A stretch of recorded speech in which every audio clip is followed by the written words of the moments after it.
Bem, assim termina minha breve biografia de Israel Damon. Vamos agora examinar com mais cuidados alguns dos detalhes que cercaram aquela noite de sábado em Atkinson, há muito tempo, e o julgamento que se seguiu 2 dias depois.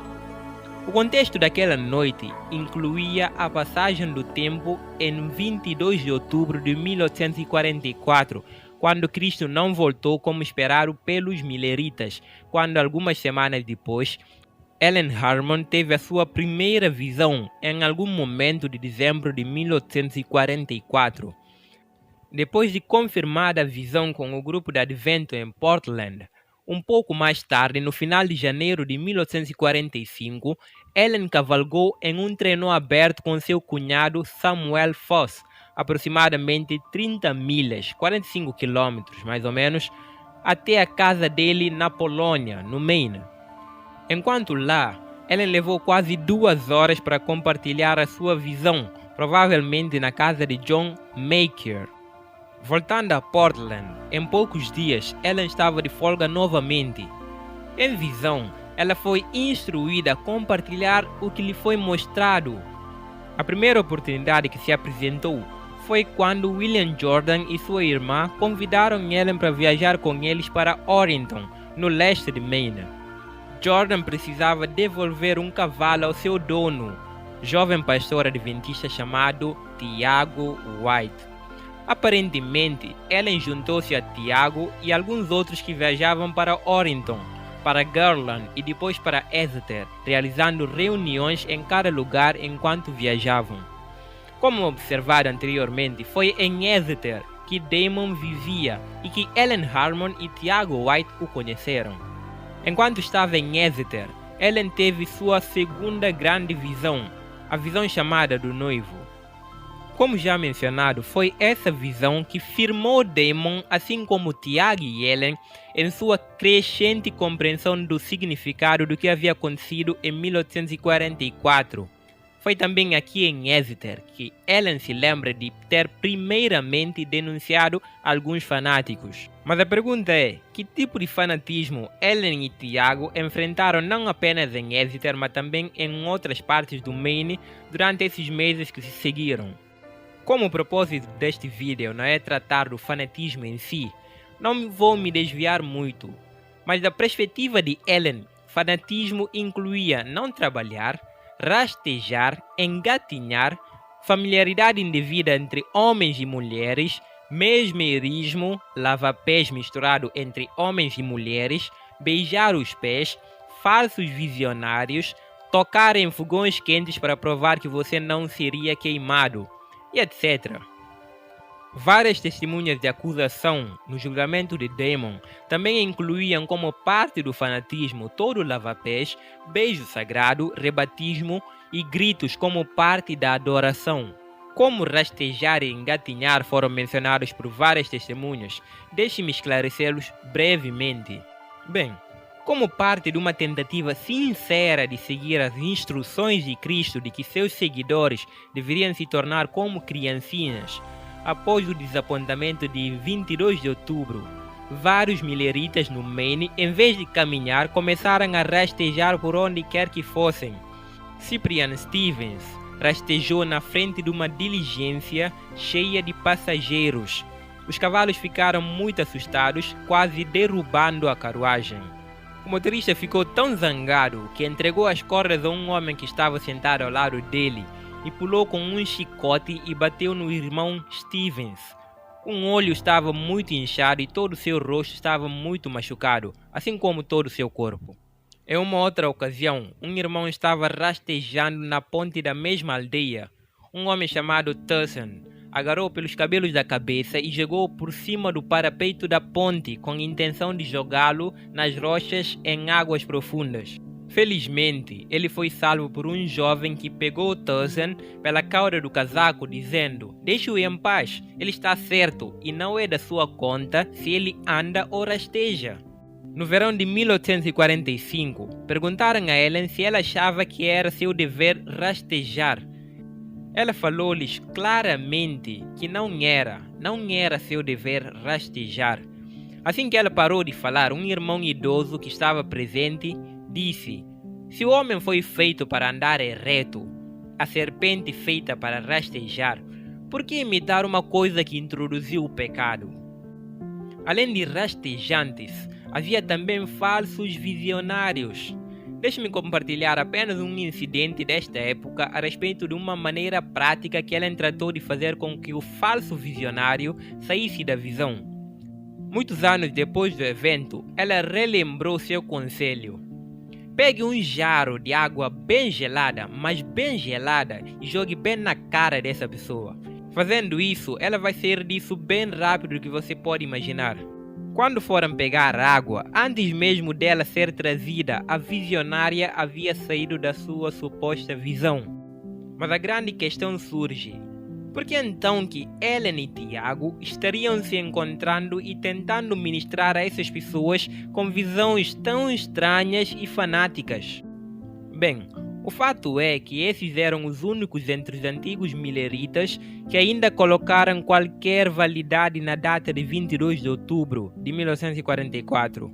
Além disso, algum tempo depois, em 1945, Deus realmente enviou Ellen a um lugar para se opor ao fanatismo. De Exeter, o grupo se mudou para Atkinson, onde aconteceu aquele culto e a prisão de Israel Damon em 16 de fevereiro. Neste ponto, existem várias maneiras de proceder em termos de análise dos pontos daquela noite e do julgamento subsequente. Poderíamos analisar as descrições desses eventos dadas pelos críticos de Ellen White, e é o que começamos a fazer naquele vídeo anterior. E se você ainda não viu, dê uma pausa agora mesmo e vá lá. Neste vídeo nós vamos continuar com essa análise. O que de fato pode ter ocorrido lá? Bem, achei fascinante um estudo das comparações entre Ellen Harmon e Dorinda Baker naquela noite, incluindo as suas visões. Várias testemunhas disseram que aceitaram as visões de ambas as mulheres como sendo de Deus.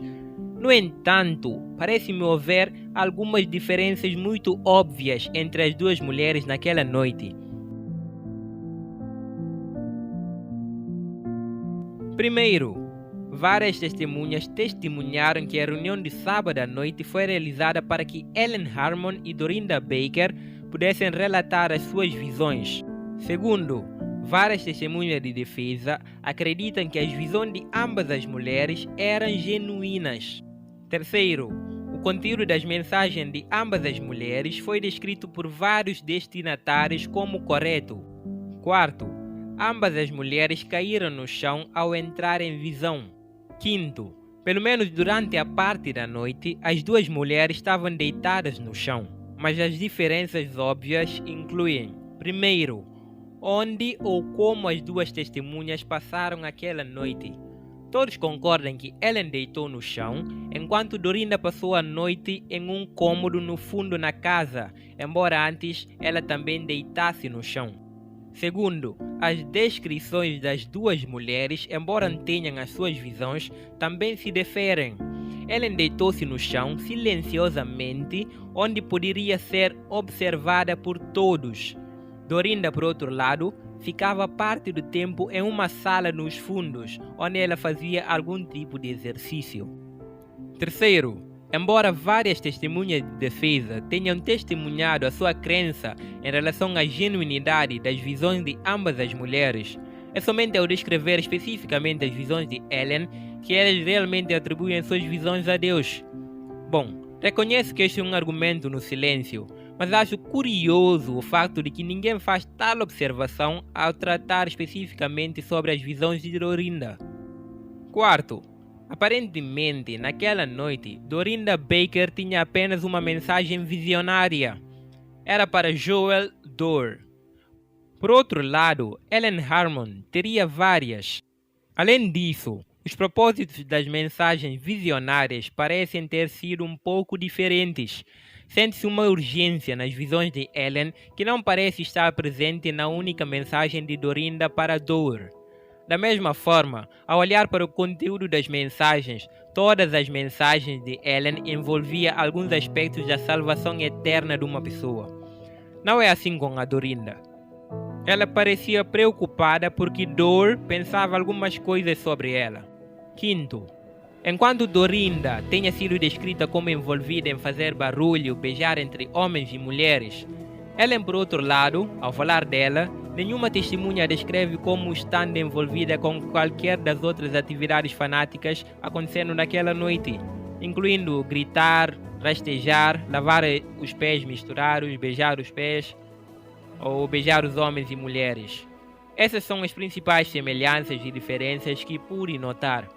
Mas também quero dar um pouco de ponto de vista alternativo sobre os acontecimentos naquela noite em relação a Israel Damon, analisando novamente o que o repórter do jornal diz e o que não diz em seu relato sobre o julgamento.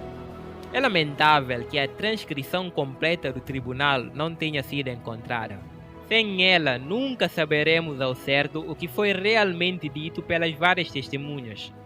Digo isto porque quanto mais se lê e relê o que está escrito no Psychiatrist Firmer, mais intrigado e frustrado você fica ao perceber o quanto realmente está faltando. Por exemplo, pelo menos um site crítico cita um artigo de William Sprague que cita uma carta escrita por James Brown, mencionando James Stewart Holmes, o primeiro advogado no condado de Piscataquis, e o advogado que representou Israel Damon durante seu julgamento. De acordo com as lembranças de Brown no julgamento de Damon, James Holmes argumentou eloquentemente pela liberdade religiosa e a tolerância e o direito de cada pessoa de adorar a Deus de acordo com os ditames da sua própria consciência. No relato do repórter do jornal sobre o julgamento, não há sequer um único indício de que tal argumento tenha sido feito por Holmes. Só para ver como é que tudo que temos do relato desse acontecimento é na verdade apenas um fragmento do relato do ocorrido. Uma outra razão para expressar a minha preocupação com relação ao relato do repórter do jornal sobre o julgamento é que, se o jornalista admitiu ter uma limitada experiência como repórter, isso indica que o relato pode ser, na melhor das hipóteses, apenas uma aproximação do que realmente aconteceu. Não contesto de alguma forma a honestidade ou integridade daquele antigo repórter de jornal, mas vale lembrar o que ele disse em seus comentários iniciais a qualquer uma das testemunhas que vão ler o que ele havia escrito. Resumi seu testemunho o máximo possível e omiti muito da parte menos importante, mas eu, em nenhum caso, me esforcei para deturpar as informações para você. Ele continuou dizendo aos leitores do seu relatório que muito do testemunho foi elaborado por perguntas e omitia as perguntas em todos os casos em que poderia ser dispensado e encurtar o trabalho. A todos ofereço como um relatório imperfeito, mas também imparcial, por causa da minha total inexperiência, sendo apenas um trabalhador. Ele concluiu dizendo que sua única razão para preparar o relatório era por causa dos inúmeros pedidos para fazê-lo que ele havia recebido. Relembrar o objetivo real do estudo também pode nos ajudar a entender melhor por que certas perguntas foram feitas e outras aparentemente não. Damon foi preso porque foi acusado de não trabalhar por causa da responsabilidade para com a cidade, dadas as leis do Maine naquela época de que cada cidade era responsável por seus indigentes. Alguns dos cidadãos de Atkinson não queriam correr esse risco com Damon. O facto das testemunhas de acusação e de defesa concordarem que Damon exortou as pessoas a não trabalhar não ajudou em nada em seu caso. Garantidamente, Damon acreditava que o Senhor viria dentro de dias ou semanas, na melhor das hipóteses. Então, em sua opinião, eles tinham bastante suplemento para viver até o fim do mundo. Na verdade, uma das testemunhas de acusação até testemunhou que Damon havia dito que, se Deus não vier, todos devemos trabalhar juntos. Mas esse tipo de detalhe é muito pequeno e não foi muito levado em conta pelo tribunal. Também, antes de prosseguir, é preciso lembrar que foi Israel Damon quem estava sendo julgado e não Ellen Harmon ou Tiago White, ou mesmo Dorinda Baker. Aliás, não há evidências de que Ellen ou Tiago, nem mesmo Dorinda, estivessem presentes durante o julgamento. Com esse pano de fundo geral, vamos começar analisando várias coisas sobre aquela noite. Bem, como falei no início, sou um apologista de Ellen White. No entanto, penso que há causa suficiente com base em uma interpretação razoável da evidência disponível, de modo que as conclusões alternativas e confiáveis possam ser alcançadas com relação a uma variedade de acusações levantadas contra Ellen White por seus críticos. A minha primeira observação tem a ver com a impressão geral que se tem ao ler primariamente o relato no jornal de que tudo o que aconteceu naquela noite foi uma confusão total. O leitor adventista de hoje não pode deixar de se perguntar como Ellen e Tiago devem ter se sentido cercados por tanto barulho e comoção.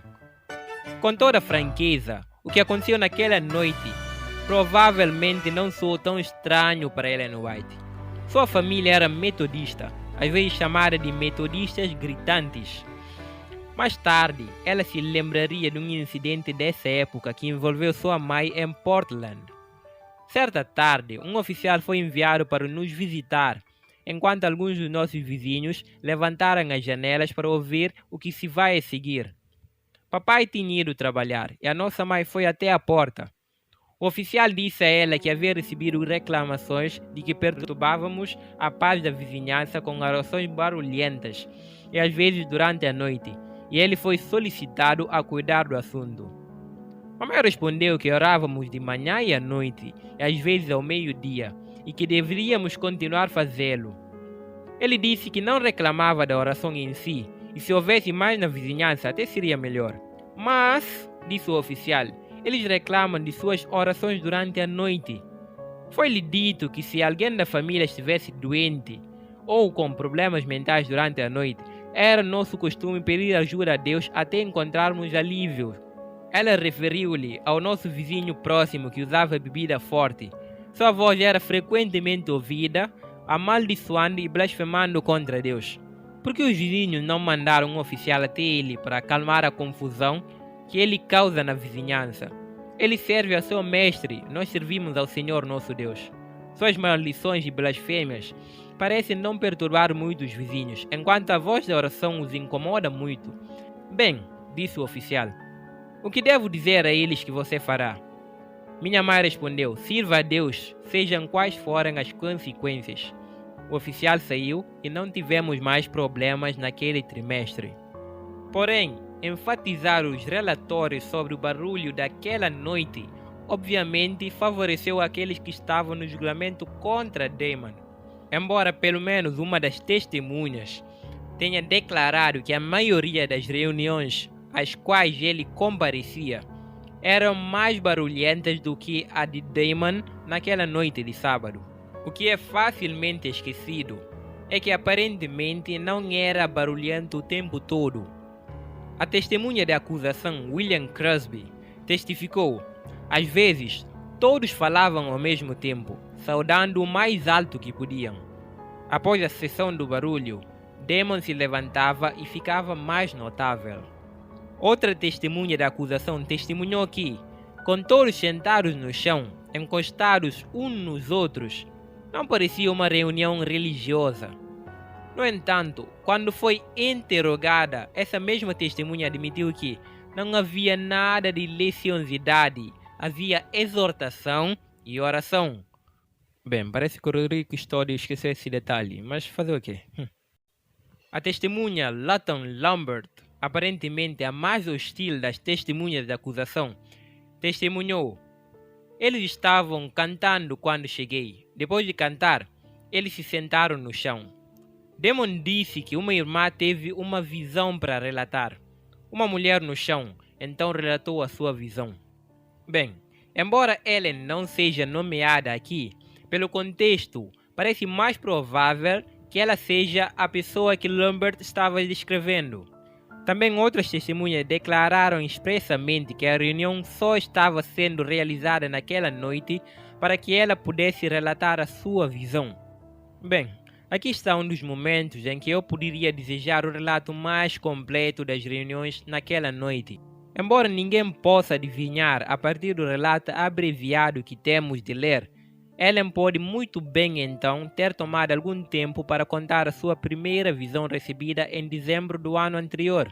Conforme observado, quando estava na Polônia no final de janeiro, ela levou 2 horas para relatar a sua visão. Agora em Atkinson, se ela acrescentasse alguma coisa a respeito da sua recente visão do noivo, dada a ela apenas alguns dias antes de Exeter, ela poderia ter falado ainda mais. Mas claro, isso pode ser um argumento no silêncio. Mas o fato é, a razão pela qual ela empreendeu essa viagem foi para compartilhar as suas visões. E pelo menos 2 testemunhas testemunharam que dar a ela a oportunidade de compartilhar a sua visão era o propósito da reunião naquela noite de sábado.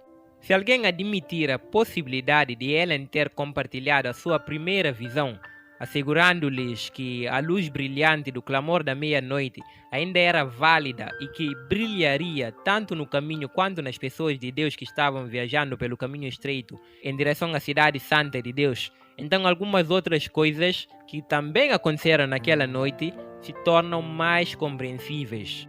Após o passar do tempo, em 1844, relutantemente, aqueles terrivelmente desapontados mileritas desistiram da sua fé de que algo significativo havia acontecido em 22 de outubro. A própria Ellen lembraria mais tarde que quando recebeu a sua primeira visão em dezembro, ela também havia desistido da sua fé em 22 de outubro. Foi a sua primeira visão que reconfirmou para ela a validade da sua experiência do clamor da meia-noite. Bem, dado esse pano de fundo, agora podemos entender 2 declarações pouco claras feitas por testemunhas. Depois que a visionária se direcionou para eles, ela disse que eles haviam duvidado. O objetivo dela parecia ser convencê-los de que não deviam duvidar.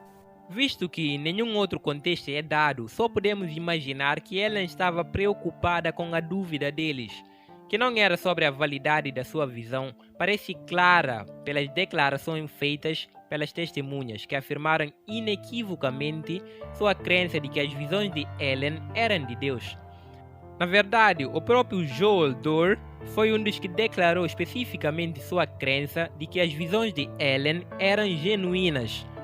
Dado que Dorr já acreditava no retorno imediato de Cristo, adicionada à sua validação das visões de Ellen, então a possibilidade de ele duvidar do significado contínuo de 22 de outubro faz todo sentido.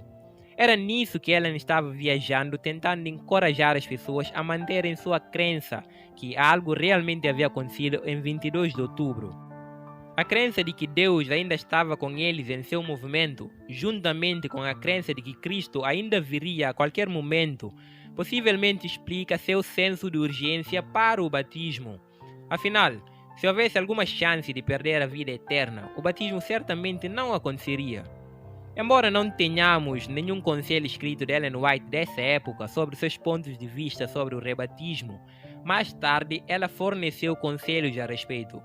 Ao ler o relato do repórter do jornal sobre o julgamento, você fica impressionado com o facto de que várias vezes as testemunhas são citadas como testemunhando de que Ellen exortou as pessoas a não irem para o inferno, ou disse que se não fossem batizados naquela noite, iriam para o inferno.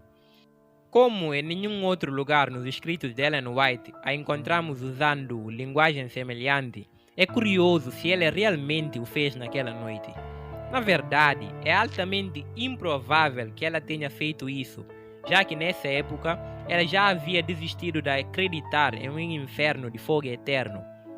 Mas está claro nos registros que muitos mileritas ainda acreditavam no inferno de fogo, e que certamente muitas das testemunhas, incluindo provavelmente o próprio repórter do jornal, acreditavam em um inferno de fogo eterno.